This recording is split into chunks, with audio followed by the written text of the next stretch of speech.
ఈరోజు మీ అందరికీ ప్రభు యేసుక్రీస్తు నామములో నా హృదయపూర్వకమైన అందరికీ వందనాలు. దేవునికి మహిమ కలుగునుగా. పరిశుద్ధ గ్రంథంలో నుండి ప్రాముఖ్యమైన లేఖన భాగాన్ని మనందరం ధ్యానం చేసుకుందాం. సామెతల గ్రంథం 17వ అధ్యాయం 17వ వాక్యాన్ని చదువుకుందాం. నిజమైన స్నేహితుడు విడవక ప్రేమించును, దుర్దశలో అట్టివాడు సహోదరుడుగా ఉండును. చదవబడిన ఈ వాక్య భాగంలో స్నేహాన్ని చూస్తున్నాం. స్నేహము అనేది ఇద్దరు వ్యక్తుల మధ్య ఉండేటువంటిది. నిజమైన స్నేహితుడు విడువక ప్రేమించును. విడువక, చూడండి, గమనించండి. ఈ వాక్య భాగంలో మనం చేసే స్నేహాలలో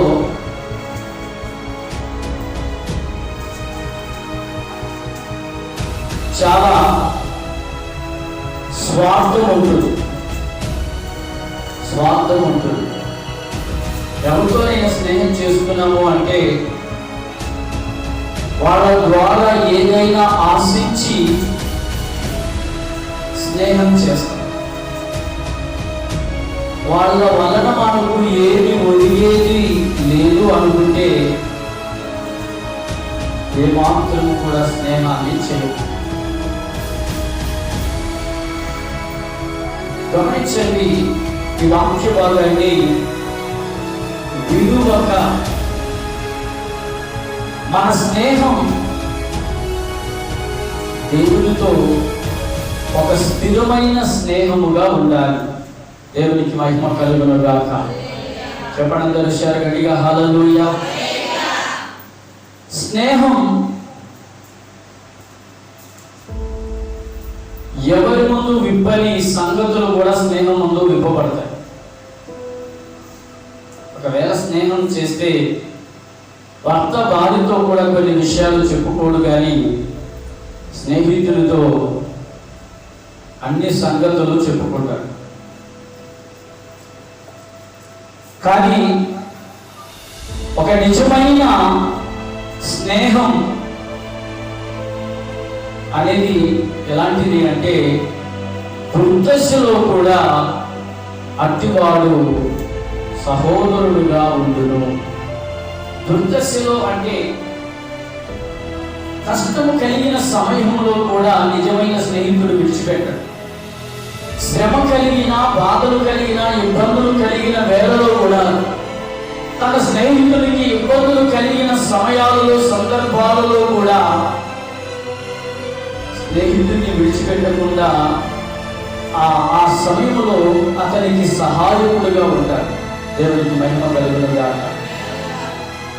స్నేహము అనేది ఇద్దరు వ్యక్తుల మధ్య సాగే ప్రయాణం, లేక ఇద్దరు వ్యక్తుల మధ్య ఉండేటువంటిదే స్నేహం.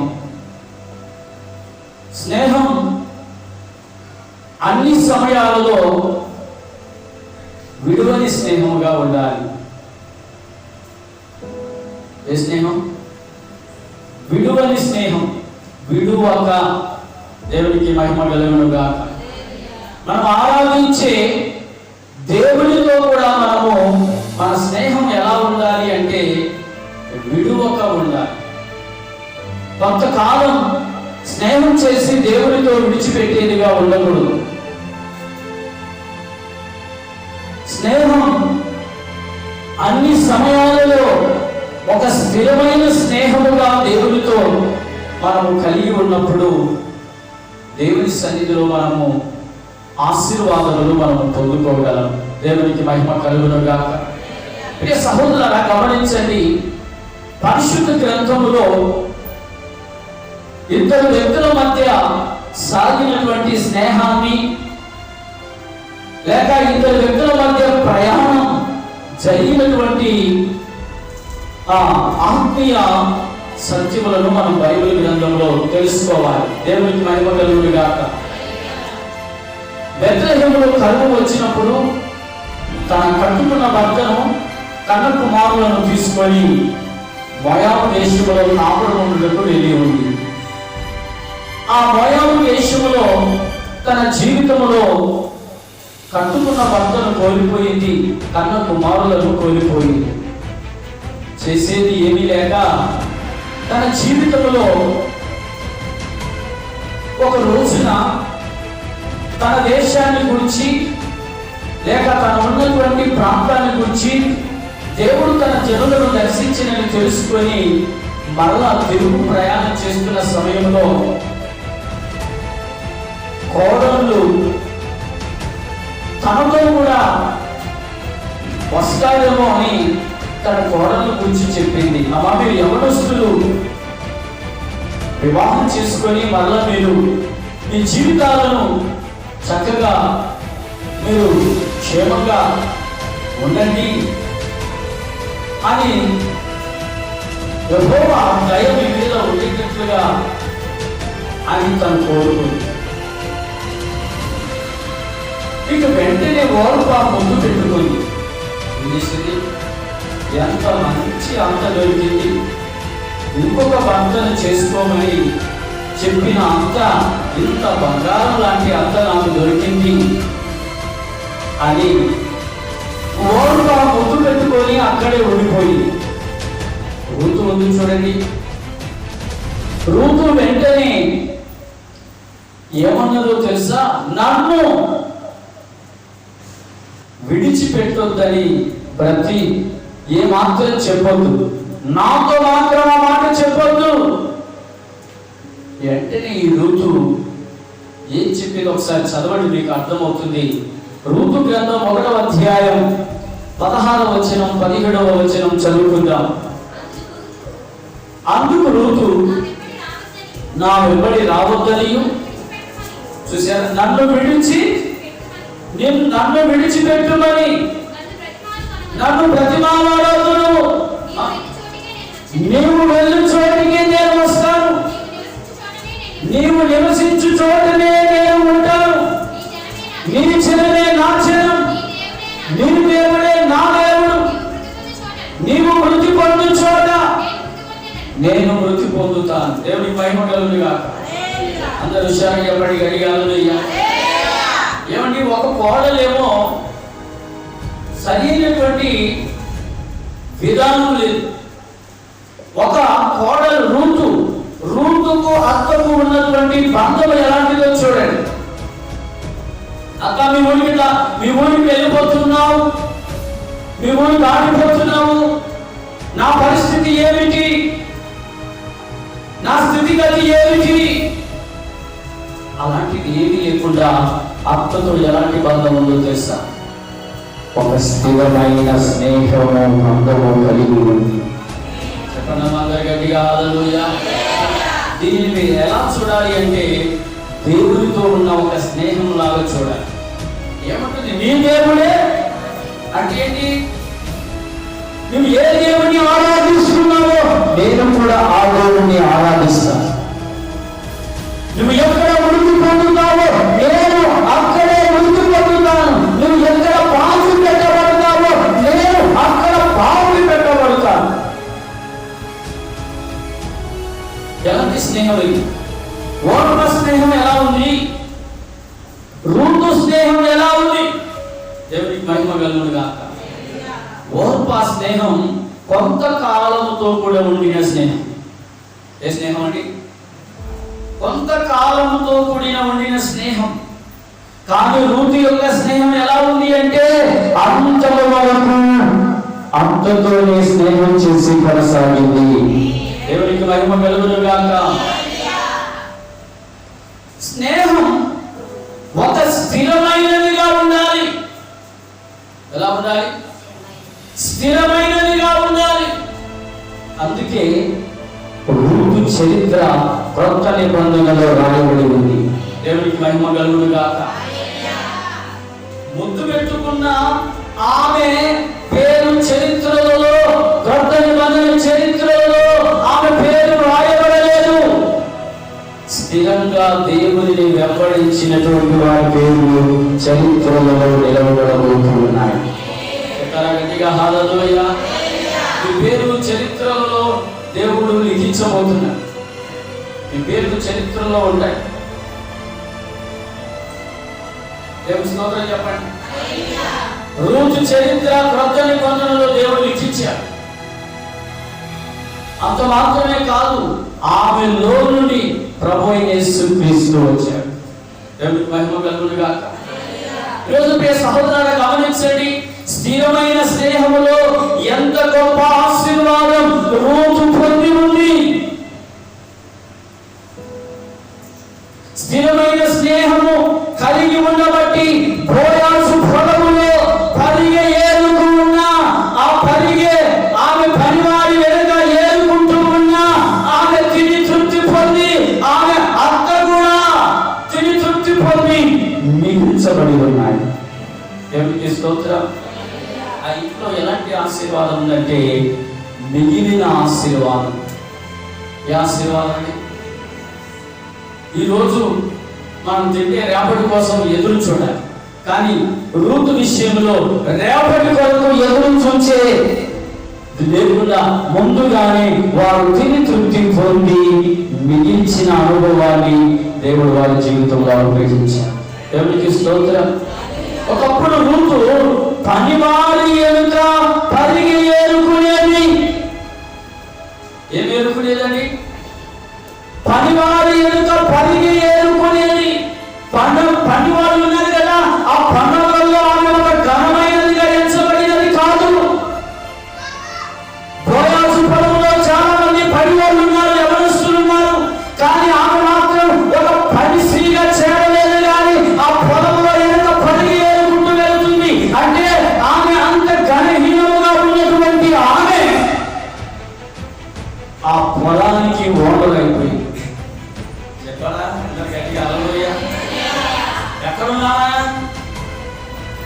ఎక్కడున్నావా? ఓనర్ అయిపోయింది.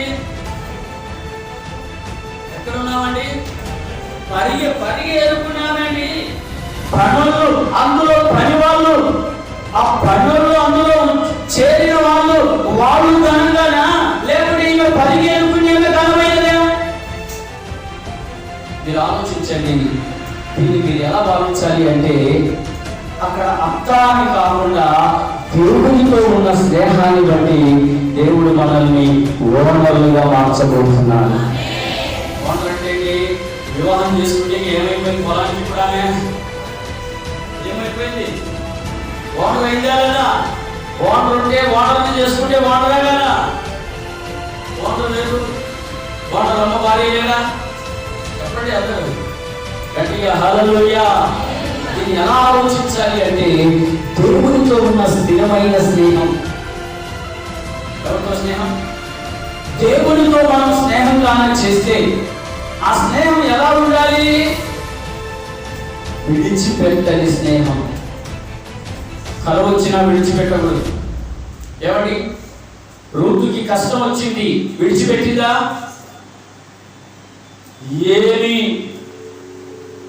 ఏమి తెలిసి మా అమ్మ నాన్న అత్తాని కొడుకుకి ఇచ్చారు, నాకు ఈ శ్రమలు వచ్చి ఉన్నాయి అన్నదా? దాన్ని ఎలా భావించాలి అంటే, ఆ శ్రమలలో కూడా దేవుడిని విడిచిపెట్టకుండా వెంబడించింది. ఓర్పా పేరు ఎక్కడైనా పరిశుద్ధ గ్రంథములో, కొత్త నిబంధనలో ఆమె పేరు ఎక్కడా కనిపిస్తుందండి. కొత్త నిబంధనలో రూతు పేరు కనపడింది. ఎక్కడ ఉన్నామే? పరిగి ఏరుకునేమే. ఎవరండి? విడిచిపెడితే ఎక్కడైనా ఆ పరిగె మర్చిపోయి, లేక పొరపాటున ఆ పరిగె పడిపోయి ఉంటే అది ఏరుకునే.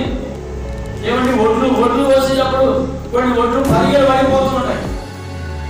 కోసిన టైంలో కొన్ని ఎక్కడైనా పడిపోతుంటాయి. అలాంటివి ఆయన కోసుకొని ఇంటికి వెళ్ళి తిని తృప్తి పొందేది. దేవునికి స్తోత్రం.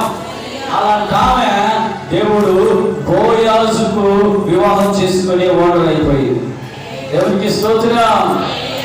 స్థిరమైన స్నేహం ఉండాలి. ఏ స్నేహమా? ఈరోజు కష్టం వచ్చింది కదా అని చెప్పి దేవుడిని విడిచిపెట్టకూడదు. ఇబ్బందులు వచ్చినాయి కదా అని దేవుడిని విడిచిపెట్టకూడదు. కరువు వచ్చింది కదా అని దేవుడిని విడిచిపెట్టకూడదు. రోగం వచ్చింది కదా అని దేవుడిని విడిచిపెట్టకూడదు. కష్టం వచ్చింది కదా అని దేవుడిని విడిచిపెట్టకూడదు. అప్పులు వచ్చి మీద పడ్డాయి కనుక దేవుడిని విడిచిపెట్టకూడదు. ఎన్ని సమస్యలున్నా, ఎన్ని ఇరుకులు ఉన్నా మన నిజమైన దేవుని మనము నిజంగా స్నేహము చేయకుండా గట్టిగా హుషారుగా హల్లెలూయా. నిజమైన స్నేహం చేయాలి. ట్రూ ఫ్రెండ్షిప్ అనేది ఎలా ఉండాలి అంటే మోసం చేసేదిగా ఉండకూడదు, నష్టం చేసేదిగా ఉండకూడదు, ఇతరులకు హాని కలిగించేదిగా ఉండకూడదు. మన స్నేహం నిజమైన స్నేహముగా మారుగాక. గట్టిగా హల్లెలూయా. మన దేవునితో ఒక స్థిరమైన స్నేహంతో సాగాలి. ఏ స్నేహంతో దేవుని వెంబడించాలి? ఒక స్థిరమైన స్నేహం. ఆ స్థిరమైన స్నేహంలో గొప్ప ఆశీర్వాదాన్ని దేవుడు పెట్టాడు. అదేంటంటే ఈ పేరు చరిత్రలో ఎక్కబోతా ఉంది. చరిత్రలో దేవుని పేరును రాయబోతూ ఉన్నాడు. దేవునికి మహిమ కలుగును గాక. ఒకవేళ ఇక్కడ చరిత్రలో, ఇక్కడ పాఠ్య పుస్తకాల్లో నీ పేరు ఒకవేళ కనిపించదేమో కానీ జీవ గ్రంథంలో నీ పేరు ముందుగానే దేవుడు లిఖించబోతున్నాడు. ఎప్పటికీ హల్లెలూయా. అక్కడ చరిత్రలో నీ పేరు ఉండబోతావు. ఎక్కడ? జీవ గ్రంథం అనే చరిత్రలో నీ పేరు, నా పేరును దేవుడు లిఖించబోతున్నాడు. స్నేహం ఉండాలి. బాధలు వచ్చినప్పుడు స్నేహాన్ని విడిచిపెట్టకూడదు. బాధలు వచ్చినప్పుడు, కష్టాలు వచ్చినప్పుడు మన దేవుడితో ఉన్న స్నేహాన్ని తెలుసుకోకూడదు. ఏది దేవుడు అని స్నేహాన్ని తెలుసుకోకూడదు. శ్రమ వచ్చింది, బాధ వచ్చింది, కష్టం వచ్చింది, నిందలు వస్తున్నాయి, అవమానాలు వస్తున్నాయి, ఏమి దేవుడు అని స్నేహాన్ని తెలుసుకోకూడదు. ఎన్ని వచ్చినా స్నేహాన్ని నీవు కలిగి ఉన్నప్పుడు ఒకనొక సమయమున దేవుడు నిన్ను ఆశీర్వదించే సమయం రాబోతా ఉంది. ఆశీర్వదించే సమయం, ఒక సమయం వచ్చింది రూతుకి. ఎప్పుడు వచ్చిందండి? పరిగెత్తుకునేందుకు సమయం వచ్చింది, ఒక టైం వచ్చింది. ఆ టైం వచ్చింది. ఆ టైంలో వాడడం అయిపోయింది. ఎక్కడో పనికి రానామె, ఎక్కడో పొలంలో పరిగెత్తుకునే వాళ్ళంటే ఇక మీరు అర్థం చేసుకోండి. పరిగెత్తుకునే వాళ్ళంటే ఏంటి? ఆ పరిస్థితి ఏంటి? చాలా దయనీయమైన స్థితి, చాలా దీన స్థితి కదా. పరిగెత్తుకోవడం అంటే చాలా, పొలంలో వెనక పరిగి ఏరుకోవడం, విడిచిపెట్టారు అని ఏరుకోవడం అంటే చాలా దీన స్థితి. అలాంటి స్థితి నుండి ఆమె ఎంత ఘనమైన స్థితికి దేవుడు మార్చాడు చూడండి. స్నేహం స్నేహం ఏ స్నేహం చేయాలి? స్థిరమైన స్నేహం. తెలుసుకోవద్దు దేవునితో. కష్టం వచ్చినప్పుడు స్నేహాన్ని తెలుసుకోవద్దు. ఇబ్బందులు వచ్చినప్పుడు స్నేహాన్ని తెలుసుకోవద్దు. శ్రమలు వచ్చినప్పుడు స్నేహాన్ని తెలుసుకోవద్దు. కాస్త బలహీనత వచ్చినప్పుడు స్నేహాన్ని తెలుసుకోవద్దు. ఆర్థిక ఇబ్బందులు వచ్చినప్పుడు స్నేహాన్ని తెలుసుకోవద్దు. అసలు దేవుడు ఉన్నాడా అనే పదం మన నోటి నుండి రాకూడదు. దేవుడికి స్తోత్రం. నాకు వచ్చినటువంటి బాధలు, శ్రమలు మామూలు శ్రమలు కాదు, మరణ పంచులోకి వెళ్ళేవాడు. అలాంటి సమయంలో కూడా నేను ఎప్పుడు దేవుని నిందించను. ఆమేన్. దేవుడు ఏం చేయలేదు. దేవా ఉన్నావా, ఉంటే కనపడు అని మాత్రమే అనలేదు. స్తోత్రం తండ్రి, బ్రతికిస్తే నీ సేవ చేస్తా తండ్రి, చనిపోతే నీ రాజ్యానికి వస్తా తండ్రి. దేవునికి స్తోత్రం. బ్రతుకుడు క్రీస్తే చావైతే లాభమే. అలాంటి స్నేహం కలిగి ఉండాలి. అపొస్తలుడైన పౌలు అన్నాడు, కరువైన, శ్రమైన, ఖడ్గమైన, మరణమైన, బాధైన నేరును. ఇది నిజమైన స్నేహం అంటే. బాధ రాగానే దేవుని విడిచిపెట్టొద్దు. మనం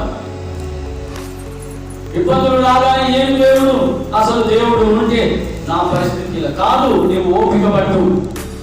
నయోమి కోడలు రూతు ఓపిక పట్టింది. పొలంలో పరిగెత్తుకుంటుంది, ఓపిక పట్టింది. దీన స్థితిని ఓపిక పట్టింది. నయోమి వెంబడించిన దేవుని వెంబడించింది, ఓపిక పట్టింది. ఒకరోజు వాడు నేను కూడా కావాలనుకుంటున్నాను కదా, అంత స్థితి దేవుడు ఇస్తాడు, ఇవ్వబోతున్నాడు. ఎప్పటికీ హల్లెలూయా.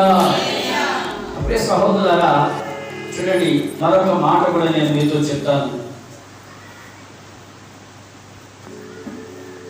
దావీదు పరిపాలన చేసేటప్పుడు, దావీదు రాజు మహారాజు గారు పరిపాలన చేసే సమయంలో అబ్షాలోము ఉన్నాడండి. తన కుమారుడు, దావీదు కుమారుడు అబ్షాలోము ఉన్నాడు. ఈ అబ్షాలోము ఏం చేశాడు అంటే ఇజ్రాయేల్ అందరినీ కూడా తన తట్టు తిప్పుకున్నాడు. ఇజ్రాయేల్ అందరినీ ఏం చేశాడు? నా తండ్రి రాజు కదా, నా తండ్రి రాజుగా ఉన్నాడు, నా తండ్రి రాజ్యాన్ని పరిపాలించడం మంచిది అని అనుకోవలసినటువంటి వ్యక్తి, సొంత కొడుకు అబ్షాలోము ఇజ్రాయేల్ అందరినీ కూడా ముద్దు పెట్టుకొని, వాళ్ళందరినీ ముద్దు పెట్టుకొని తన వైపుకి తిప్పుకున్నాడంట. దేవుని స్తోత్రం చెప్పండి. అర్థమైంది? ఇజ్రాయేల్ అందరినీ ఏం చేశాడని. ఆ సమయంలో దావీదు ఇక భయమేసింది. అబ్షాలోము నా కుమారుడు ఎక్కడ నన్ను చంపుతాడో, ఇక ఇజ్రాయేల్ అందరినీ తన వైపుకు తిప్పుకున్నాడని తను బయలుదేరి ఆ కిద్రోను వాగు దాటి ఎక్కడైనా రహస్యంగా వెళ్ళిపోదామని బయలుదేరుతున్న సమయంలో ఇజ్రాయేలులో ఒక వ్యక్తి ఉన్నాడు, గిత్తై. ఎవరండి? అందరూ చెప్పాలి. గిత్తై. ఎవరండి? గిత్తై. ఇతను రాజుగారితో పాటు రాబోతున్నాడు. ఇతను ఎవరితో పాటు రాబోతున్నాడు? బాబు, అబ్షాలోము ఇజ్రాయేలందరినీ తన వైపుకు తిప్పుకున్నాడు, ఇక తనే రాజుగా చాటించుకున్నాడు. ఆయనతో నువ్వు నువ్వు ఆయనతోనే ఉంటే నీకు ఏదైనా ఆశీర్వాదం లేక ఏదైనా పదవి దొరుకుతుంది నీకు అంటే ఈ గిత్తై అంటాడు, కాదు రాజా, సచ్చినను బ్రతికినను నీతోనే నేను వస్తా, యెహోవా జీవము తోడు. దేవుని స్తోత్రం చెప్పండి. ఈ వాక్యం చదవండి. సమూయేలు 2వ గ్రంథం 15వ అధ్యాయం 21వ వచనం చదవండి. సమూయేలు 2వ గ్రంథం 15వ అధ్యాయం 21వ వచనం. గిత్తై నేను చచ్చినను బ్రతికినను యెహోవా జీవము తోడు, నా ఏలినవాడు రాజునకు నీ జీవము తోడు, ఏ స్థలమందు నా ఏలినవాడు రాజు రాజ్యమునకు నీ ముందువు ఆ స్థలమందే నీ దాసుడనైనా నేను ఉందునని రాజుతో మనవి చేశాను. దేవుని స్తోత్రం చెప్పండి. గిత్తై ఏమన్నాడు? నేను చచ్చినను బ్రతికినను నీతోనే ఉంటా. దేవునికి స్తోత్రం. ఇది ఎలా ఉంది? విడువని ఒక బంధములాగా, ఒక విడువని స్నేహములాగా ఉంది. దేవునికి స్తోత్రం. చచ్చినను బ్రతికినను నేను నీతోనే, యెహోవా జీవము తోడు. ఏ జీవము తోడు? ఈరోజు మనం ఎన్ని తోడులు పెట్టుకుంటామో, అమ్మ తోడు, నాయన తోడు, నా కొడుకు తోడు, నా చెల్లి తోడు. ఈయన అలాంటి తోడు ఏమి పెట్టట్లేదు. అమ్మ తోడు, చెల్లి తోడు, అక్క తోడు, అవన్నీ అబద్ధ ప్రామిస్లే. చెప్పండి కానీ హల్లెలూయా. ఎప్పుడైతే యెహోవా జీవము తోడు, అది నిజమైన ప్రామిస్, నిజమైన బంధం. దేవునికి మహిమ కలుగును గాక. చాలా సార్లు తోడు పెడుతుంటారు కొంతమంది. ఇదిగో నా కొడుకు మీద ఉంటూ, ఇదిగో నా కొడుకు మీద, ఇదిగో నా కూతురు మీద, ఇదిగో మా అమ్మ మీద, మా చెల్లి మీద, మా నాయన మీద. ఏ ఉంటూ నీ తోడు నిజమైనది కాదు. యెహోవా జీవము తోడు, నేను చచ్చినను బ్రతికినను, నువ్వు ఏ స్థలం ఉంటావో ఆ స్థలంలో నేను నీతో ఉండబోతూ ఉన్నా. దేవునికి మహిమ కలుగును గాక. ఈరోజు అలాంటి తీర్మానము మనకు రాగలిగితే ఆశీర్వాదాన్ని దేవుడు మనకి ఇవ్వబోతూ ఉన్నాడు. రాజు గారితో, రాజు అంటే మనం గుర్తు చేసుకోవాలి, అక్కడ మన దేవుని మనం పోలికగా ఎంచుకోవాలి. ఎవరి పోలికగా? దేవుని పోలికగా. రాజులకు రారాజైన యేసయ్యతో మనం ఎలా ఉండాలి అంటే సచ్చినను బ్రతికినను నీతోనే యేసయ్యా. ఏమనాలి చెప్పండి? సచ్చినను బ్రతికినను నీతోనే యేసయ్యా. ఈ తీర్మానం, ఈ స్నేహం, ఈ స్నేహంలో ఉన్న ఈ తీర్మానం, ఈ బంధం నీ ఆత్మీయ జీవితంలో ఎప్పుడైతే ఉండగలుగుతుందో దేవుడు నేను అత్యధికంగా దీవించబోతున్నాను. హల్లెలూయా. ఇలాంటి తీర్మానంతో గిత్తయి వెంబడించాడు కనుక రాజుగారు, దావీదు రాజుగారు అంటే ఒక భాగాన్ని, ఆశీర్వాదాన్ని గిత్తయికి ఇచ్చాడు. చూడండి, సమూయేలు 2వ గ్రంథం 18వ అధ్యాయం 2వ వచనం. సమూయేలు 2వ గ్రంథం 18వ అధ్యాయం 2వ వచనం. జనులను 3 భాగాలుగా చేశాడు. జనులను ఎన్ని భాగాలుగా? 3 భాగాలుగా చేసి యోవాబు చేతి కింద ఒక భాగాన్ని ఉంచాడు.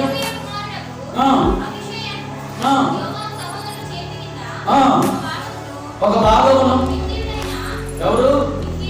గిత్యుడైనా. చూసారా, దేవునికి మహిమ కలుగునుగా.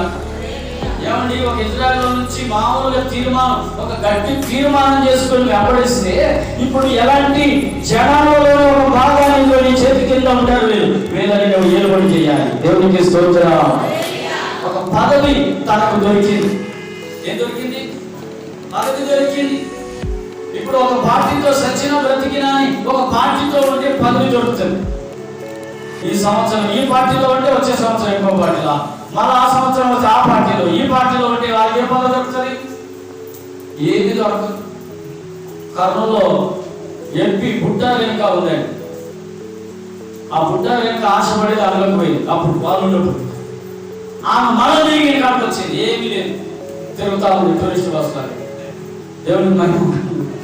సచ్చినా బ్రతికినా ఎవరితో ఉండాలి? చెప్పండి. మనం దేవునితో. చెప్పండి. వాళ్ళకి కొంతమందికి ఉండదు, అందుకే అలాంటి వాళ్ళకి ఏమి దొరకదు. దేవునికి స్తోత్రం చెప్పండి. మీరు అర్థం చేసుకోవాలి. సచ్చినా బ్రతికినా ఎవరితో ఉండాలి? యేసయ్యతో ఉంటే నీకు దేవుడు ఒక పదవిని లేక ఒక ఆశీర్వాదాన్ని దేవుడు నీకు ఇవ్వబోతున్నాడు. దేవునికి మహిమ కలుగునుగా. నువ్వు సచ్చినా బ్రతికినా యేసయ్యతోనే ఉండాలి. ఎవరితో ఉండాలమ్మా? ఇంకొకరితో ఉండకూడదు. సచ్చినా బ్రతికినా మనం ఎవరితో ఉండాలి? యేసయ్యనే. గిత్తయి ఏమన్నాడు? సచ్చినా బ్రతికినా రాజుతోనే ఉంటానన్నాడు. అందుకే రాజుగారు ఏం చేశాడు? నమ్మి జనములలో ఒక భాగాన్ని తన చేతి క్రింద ఏలేటట్లుగా వాళ్ళ మీద ఒక పదవిని ఇచ్చాడు. ఈరోజు మనకు దేవుడు ఇవ్వడంటారా? ఒక రాజుగారే నమ్మి రాజుగారితో ఒక తీర్మానం చేసిన గిత్తయికి పదవి ఇస్తే దావీదు మనం ఆరాధించే దేవునితో మనం సచిన బ్రతికిన యేసయ్యలో జీవిస్తున్న మనకి దేవుడు పదవిని ఇవ్వబోతున్నాడు. ఆశీర్వాదాన్ని దేవుడు ఇవ్వబోతున్నాడు. దేవునికి స్తోత్రం. సచ్చినా బ్రతికిన యేసయ్య. మాట చెప్పగలుగుతారా? సచ్చినా అందరూ చెప్పండి. సచ్చినా బ్రతికినా రారాజైన యేసయ్యతోని. ఈ తీర్మానాన్ని బట్టి మిమ్మల్ని దేవుడు ఉన్నతమైన స్థితిలోనికి, ఆశీర్వాదంలోనికి ప్రభు మిమ్మల్ని నడిపించునుగా. చెప్పండి గట్టిగా ఆమేన్. ఆమేన్. ఒకరోజు చూస్తాడు ప్రభు, సచ్చినా బ్రతికిన నాతో నీ బిడ్డ జీవిస్తుంది. సచ్చిన చావు బ్రతుకుల మధ్యలో ఉన్న నన్ను విడిచిపెట్టలేదు, శ్రమల మధ్యలో ఉన్న నన్ను విడిచిపెట్టలేదు, కరువు కాలంలో నన్ను విడిచిపెట్టలేదు, ఇరుకు పరిస్థితులు వచ్చినా నన్ను విడిచిపెట్టలేదు, ఎన్నో ఇబ్బందుల మధ్యలో, ఎన్నో విపత్తుల మధ్యలో నన్ను వెంబడించింది అని చెప్పి దేవుడిని ఆశీర్వదించబోతున్నాడు. దేవుడిని ఆశీర్వదించనుగాక. దేవుడిని ఆశీర్వదించనుగాక. దేవుడిని ఆశీర్వదించనుగాక. సచ్చినా బ్రతికిన నా యేసయ్య కాదే, సచ్చినా బ్రతికిన నా యేసయ్య కాదే. నా యేసయ్య చూపిస్తాను, నా యేసయ్య వెలుగుస్తాను, నా యేసయ్య ఉంటాను, నా యేసయ్య నాకు కావాలి, నా యేసయ్య నాకు కావాలి, నా యేసయ్య నాకు కావాలి. యేసు నాకు ఎవరు లేరు. దేవునికి స్తోత్రం.